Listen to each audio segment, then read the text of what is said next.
지난 7일 롯데백화점 본점이 임시 폐업을 했습니다. 1979년 개점하고 처음 하는 폐업인데요.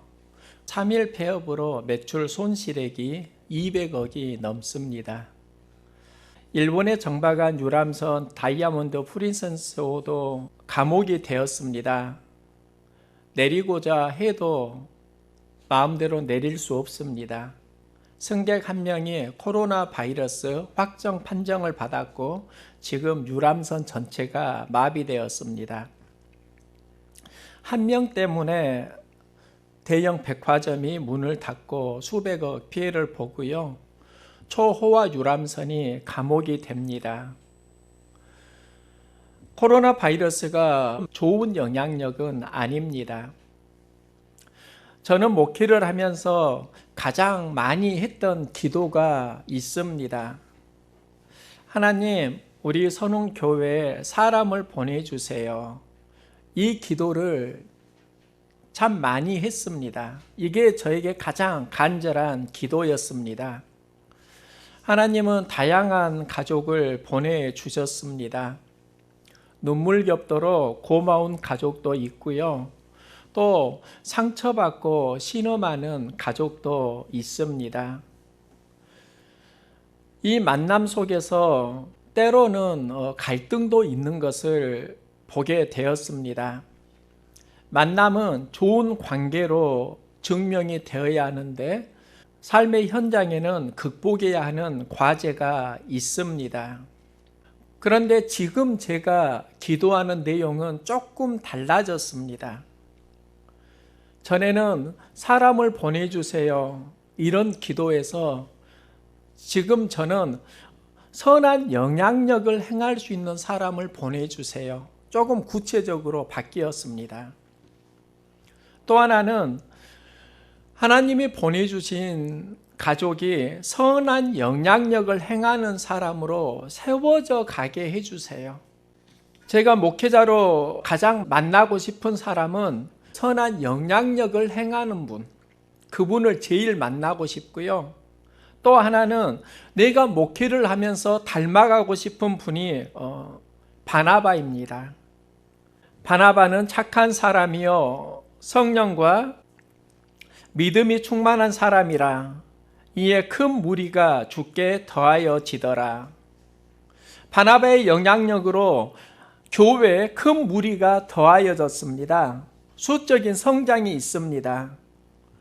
그들이 그리스도인으로 일컬음을 받습니다. 그리스도인으로 영적 성장을 했다는 겁니다. 교회 공동체 안에서 수적인 성장, 영적인 성장에 영향력을 행한 사람이 바나바라고 하면 참 좋은 모델이더라고요. 그러면 바나바는 어떻게 선한 영향력을 행할 수 있었는가? 그 근원이 무엇인가를 보려고 하는데요. 바나바는 성품이 좋았습니다. 그는 착한 사람입니다. 성령과 믿음이 충만한 사람입니다.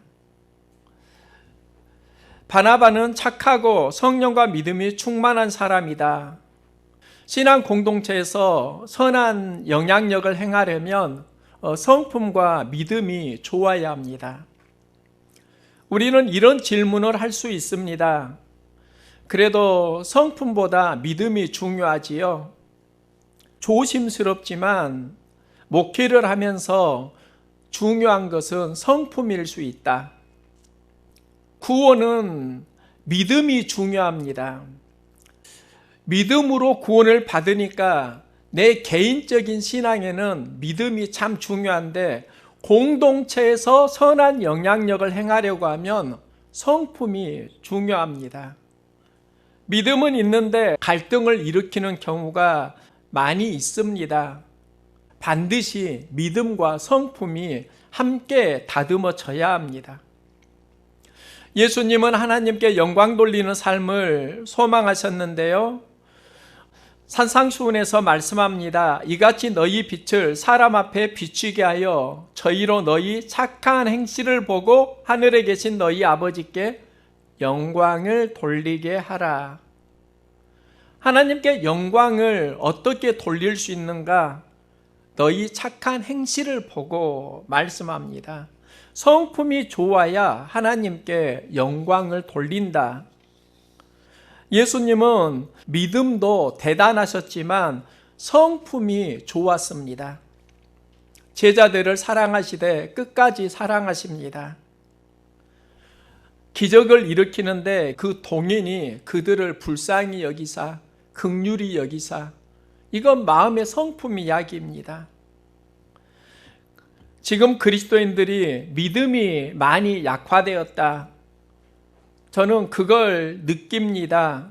그런데 좀 더 생각을 해보니까 성품의 문제일 수 있겠다. 믿음은 있는데 하나님보다 자기 자신만을 생각하며 살아갑니다.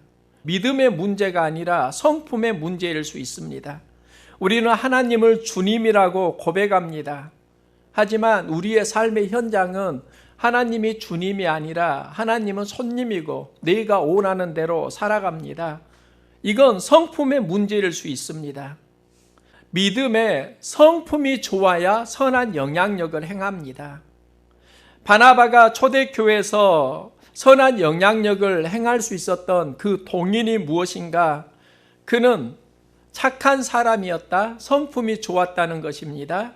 여기에 성령과 믿음이 충만했다.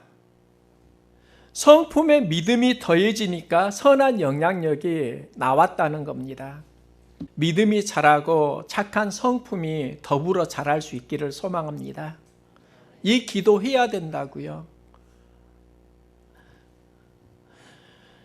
바나바가 선한 영향력을 행하는 과정에 그는 사울을 찾으러 다소에 갑니다.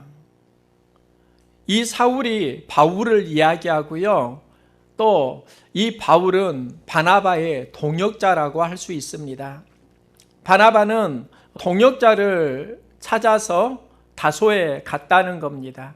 여기서 바나바의 영향력이 확장됩니다. 저의 기도 제목도 동역자를 만나는 겁니다. 가족들이 식당과 여러 현장에서 열심히 봉사하고 수고를 합니다. 그런데 예배 시간에 목회자로 나의 비중이 제법 높은 편입니다. 내가 찬양을 인도하고요. 또 말씀을 전합니다. 예배에 함께 동역할 수 있는 사람을 만났으면 좋겠다. 이런 소망이 있습니다. 그런데 이 소망 가운데 조심해야 하는 게 있습니다. 동역자를 세워야 하는데 다소 조심스럽습니다.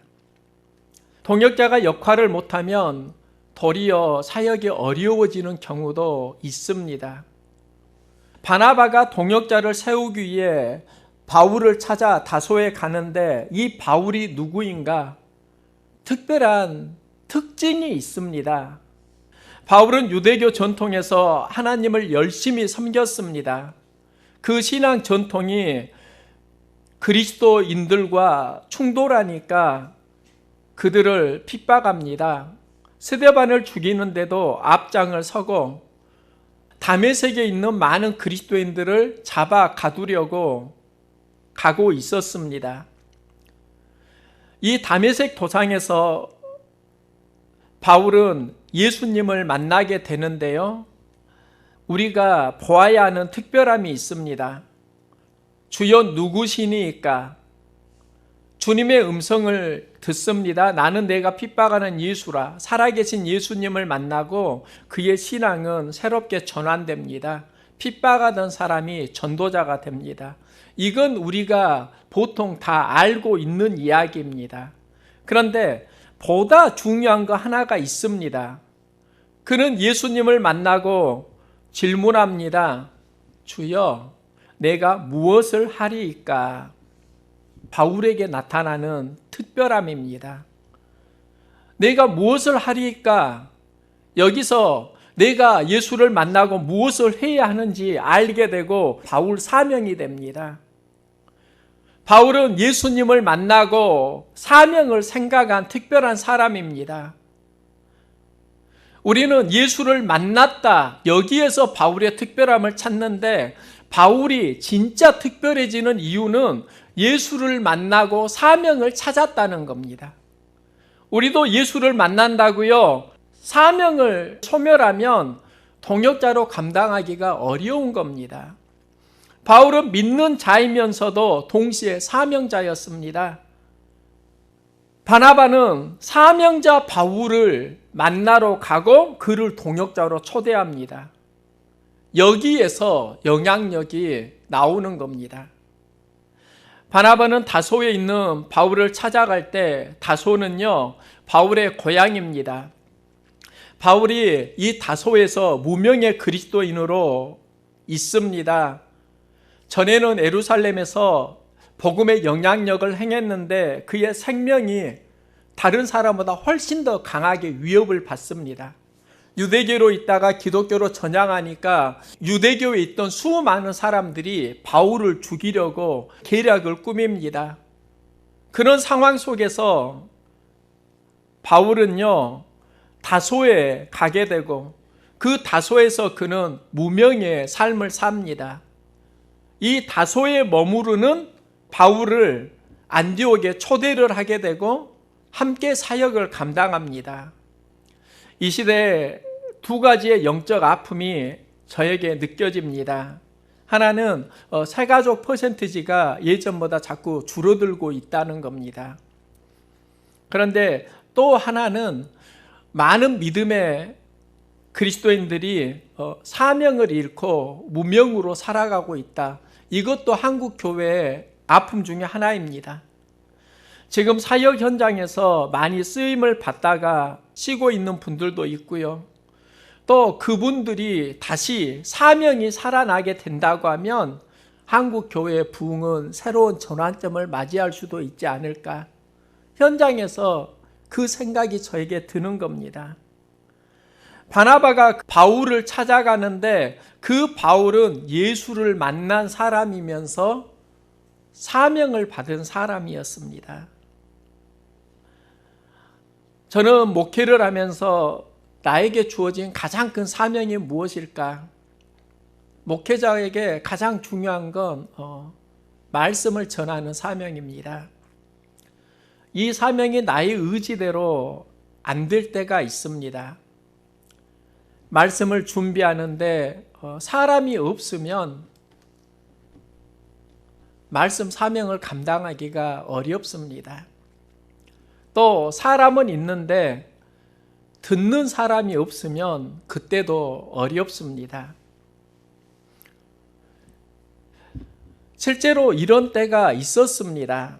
개척 초기에 아내와 어린아이만 있고요. 아이들은 돌아다니면 아내는 그 아이들 잡으러 다닙니다. 내가 이러려고 설교 준비했나? 이런 생각이 찾아옵니다. 설교 사명이 흔들리는 겁니다. 그런데 새로운 사람이 오면은 그때 제 안에 메시지를 전하는 힘이 설교 사명이 다시 살아나는 것을 경험했습니다. 여러분은 저의 설교 사명을 일깨우는 선한 영향력을 행하고 있는 분들입니다. 우리의 존재는 누군가에게 영향력을 행하고 있다는 겁니다. 바나바는 다소에 있는 바울을 찾아간 이유가 그의 잠자는 사명을 다시 깨우는 겁니다. 그리고 안디옥에 초대합니다. 사역의 현장 안디옥으로 초대하는 겁니다. 여기서 위대한 사도가 탄생합니다. 우리도 삶의 현장에서 잠자는 무명의 시절이 다 있을 겁니다.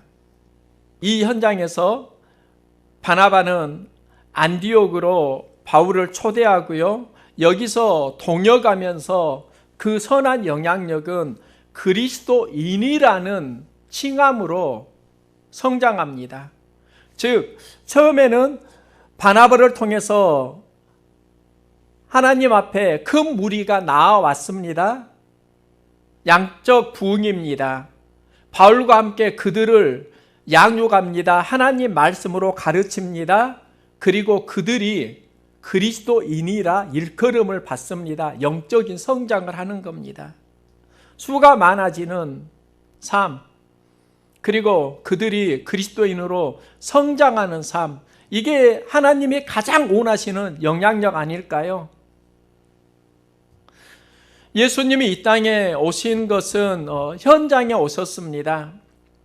여기서 사역을 감당하십니다. 그 정점이 십자가인데요. 예수님은 십자가에서 죄로 죽어가는 인류를 하나님의 백성으로 회복하십니다. 우리도 현장에서 하나님의 사명을 감당을 해야 하는데, 그 현장에서 감당하려면 무엇을 해야 하는가? 예수님은 그걸 정확히 보여줍니다. 예수님은 십자가의 부담 앞에서 피하고 싶은 육적인 한계를 경험합니다. 이때 기도합니다. 아버지여, 내 온대로 마옵시고 아버지의 온대로 하옵소서. 이 기도를 하시고 십자가 사역을 감당합니다. 예수님의 기도 응답에는 십자가가 있습니다. 이걸 다시 한번 해석을 한다면요, 우리는 하나님 온대로 하옵소서 이 기도한다고요. 그런데 하나님 말씀은 붙들었는데 십자가가 없다고 하면 그 말씀은 참 조심스러운 이야기인데 가짜 말씀일 수 있습니다.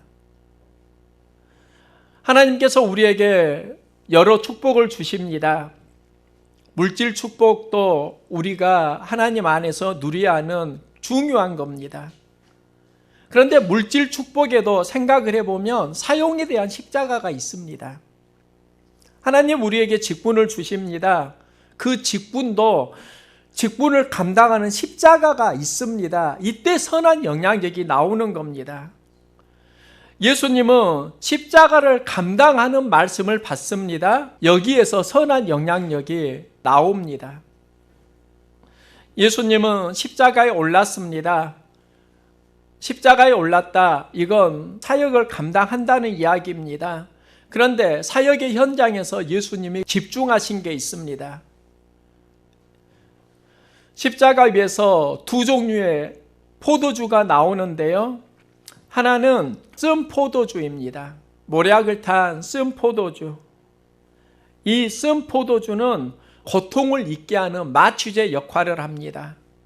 예수님이 십자가 위에서 신음하실 때 이 쓴 포도주를 먹으면 고통을 완화시킬 수 있습니다. 그러면 그 포도주를 마셔야 하는데 예수님은 그 쓴 포도주를 거절하십니다. 신 포도주를 예수님은 마십니다.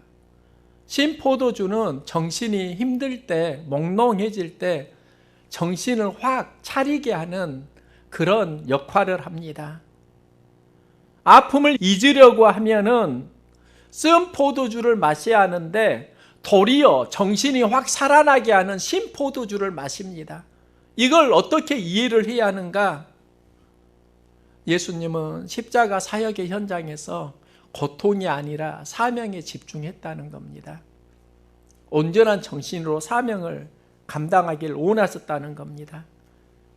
여기서 선한 영향력이 살아납니다. 우리에게도 고통을 이기는 사명의 시간이 있기를 소망합니다. 여기에서 인류 구원이 시작된다고요. 저는 고등학교 때 예수를 믿고 초창기 때 엄청난 영적 성장을 이루었습니다. 예수를 만나고 대학 간사급 성경 공부까지를 홀로 했습니다. 좀 특별함이었습니다. 그리고 교회에서 주일학교 교사로 섬겼습니다. 제가 복음 1세대인데요. 시골에서 교회를 다닐 때 극복해야 하는 문제가 많이 있었습니다. 주일날에 예배를 드리는데 시골 일을 해야 한다고 어머니가 교회에 찾아오신 적도 있었습니다.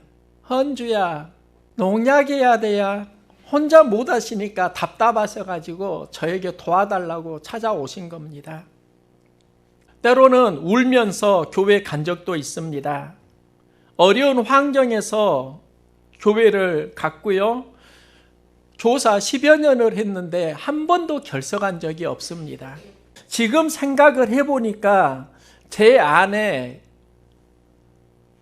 교사 사명이 있었더라고요. 믿음이 좋아서 예배를 주일을 잘 지켰던 게 아니라 하나님이 나에게 교사라는 직분을 주셨다. 이 사명이 저에게 강하게 뭔가 있었습니다. 이 사명을 붙드니까 그 사명이 나를 지켜주는 겁니다. 바울은 그리스도를 전하는 큰 그릇으로 사명을 받았습니다. 이 사명이 다소에 있으면서 흐려집니다. 바나바는 바울 안에 있는 예수께 받은 그 사명을 사용할 수 있도록 안디옥 교회 현장으로 초대합니다. 여기서 바울 사명이 다시 춤을 춥니다. 바울의 영향력으로 안디옥 교회는 사람이 많아지고 그 많은 사람들이 그리스도인으로 성장하고 안디옥 교회의 영향력이 선교의 중심 기지로 또 성장해 갑니다. 예루살렘 교회가 성장의 주축이었는데 그 축이 나중에 안디옥 교회로 전환된다고요. 안디옥 교회에 그리스도인으로 성장하는 사람이 많이 있었다는 겁니다. 이 일을 했던 사람이 바나바이고 그 바나바가 그 일을 감당할 수 있었던 건 사명자 바울을 초대했기 때문입니다. 선한 영향력을 행합니다. 선한 영향력을 행한 분들이 있으니까 사역을 감당하는 겁니다. 개척을 하고 사역을 감당할 수 있을까? 두려움을 느낀 적이 솔직히 있습니다. 수는 많지 않은데 열심히 하던 분들이 이사를 가고 또 교회를 떠나는 전환점에 이제 내 안에 두려움이 솔직히 찾아왔습니다. 버티고 일어나야 하는데 버틸 수 있을까? 그때 한 집사님 부부가 오셨습니다. 수도 얼마 되지 않은데 자리를 지켜주자는 하나님의 감동을 받고 그 집사님이 품었던 그 마음은 그 당시 저에게 지금 생각하니까 굉장히 큰 선한 영향력이었습니다. 버티가는 힘이었습니다. 지금 새벽 예배를 드리고 있습니다. 새벽 예배가 비교적 우리 교회는 건강하게 잘 드려졌습니다. 그런데 새벽 예배를 드리던 장로님이 또 소천하셨고요. 또 그 시점에 가족들이 이사를 가고 갑자기 많이 약화되는 겁니다. 그런데 그때 정 권사님이 함께 예배를 드렸습니다. 그분은 섬기는 교회는 다릅니다. 그런데 새벽 예배에 대한 애정이 있습니다. 두어 달 이상을 단 둘이 계속 새벽을 빠지지 않고 드렸습니다. 그러면서 다시 사람이 붙기 시작합니다. 만일 그분이 없었다고 하면 나 홀로 새벽을 계속 깨울 수 있었을까? 어려울 때 나를 버티게 하는 분, 선한 영향력을 행한 분, 그 동역자들이 오늘의 또 사역을 감당하게 하는 힘이 되었더라고요. 사람을 통해서 사역을 감당하고 있는데 그 사람이 선한 영향력을 행하는 사람입니다. 목회를 하면 가장 만나고 싶은 사람이 영향력이 좋은 사람, 바나바 같은 사람입니다. 바나바의 본 이름은 요셉입니다. 요셉을 왜 초대교회는 바나바라고 불렀을까요? 요셉을 보니까 바나바가 생각나는 겁니다. 이 바나바 언어가 팔라크리시스입니다. 이 말이 파라클레토스, 성령과 연결됩니다. 즉 바나바를 보면 성령이 생각나는 사람이었다는 겁니다. 그래서 그에게 붙여준 이름이 바나바입니다. 바나바는 성령이 충만한 사람이라 이 인정을 받았습니다. 그럼 선한 영향력의 그 근원이 성령 충만이라고 할 수 있습니다. 그래서 예수님은 제자들에게 말씀합니다. 성령이 너희에게 임하시면 너희가 권능을 받고 예루살렘과 온 유대와 사마리아와 땅끝까지 이르러 내 증인이 되리라. 예루살렘에서 땅끝까지 복음이 확장된다. 이게 선한 영향력이고요. 이 선한 영향력의 출발이 성령이 너희에게 임하시면입니다. 우리 선운교회는 작은 교회입니다.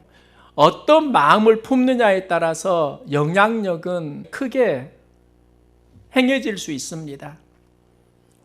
우리 교회야말로 성령 충만한 나를 통해서 선한 영향력을 확장시키는데 참 좋은 기반을 가지고 있습니다.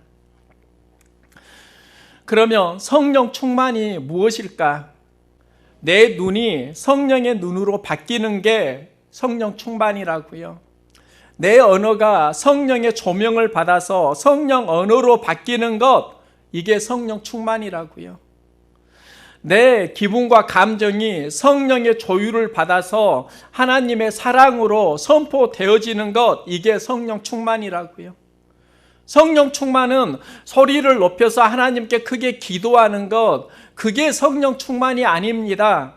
성령님이 내 마음 밭을 기경하고 성령의 눈으로 보고 성령의 마음으로 듣고 성령의 입술로 살아가고, 이게 성령 충만입니다. 바나바가 착했습니다. 성령과 믿음이 충만했습니다. 이렇게 평할 수 있었던 이유는 초대교회의 영향력이 좋았기 때문입니다. 착했다, 그리고 믿음이 충만했다, 이 중심에 성령이 있습니다. 바나바는 성령의 사람이었다는 겁니다. 우리도 현장에서 성령의 사람으로 살아갈 수 있기를 소망합니다. 성령이 주도하는 내 마음, 그때부터 예루살렘과 온 유대와 사마리아와 땅 끝까지 이르러 내 증인이 되리라. 선한 영향력이 확장될 것입니다.